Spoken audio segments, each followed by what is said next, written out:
up with Dr. Anand Bharadwaj, the world's highest qualified Vastu consultant with over 39 years experience in scientific, technical and authentic Vastu Shastra.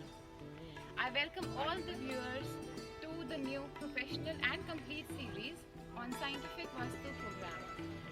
Friends, as I had told you before that if you need to ponder upon any Vastu factor, just type the Vastu factor with Dr. Bharadwaj's name and click on search, and instantly you will get the real, accurate, scientific and authentic knowledge on the topic in a very short time.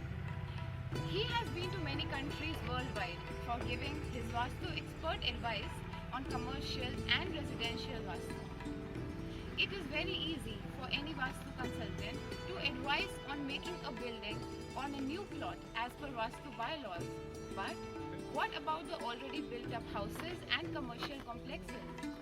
Most of the Vastu consultants advise demolition, but he never does that. How does he do that? Because he deals in Vastu correction without demolition, which is very effective. Today we are taking up another new topic on the location of the path or passage in a garden. Sir, please tell us about this topic. Okay, thank you. So far as the passage is concerned, passage is a place where we have to move inside the garden. So you are looking at the garden, this is the garden and this is the passage.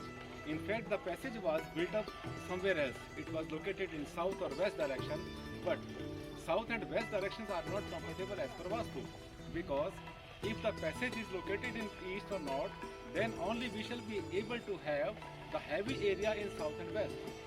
So this is the best way to make the passage in east, and the passage in east and north have the joint in the northeast corner, which is called the Ishan corner.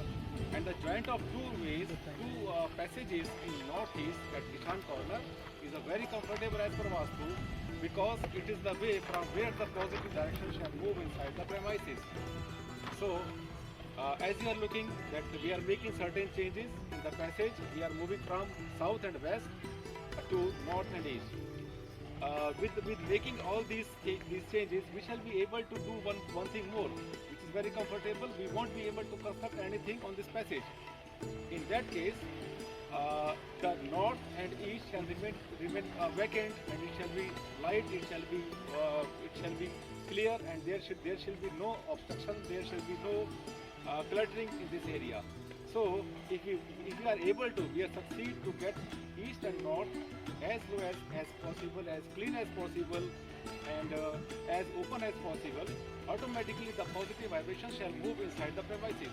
This is a very simple formula of Vastu Shastra, which is very comfortable for everybody. Thank you for enlightening us.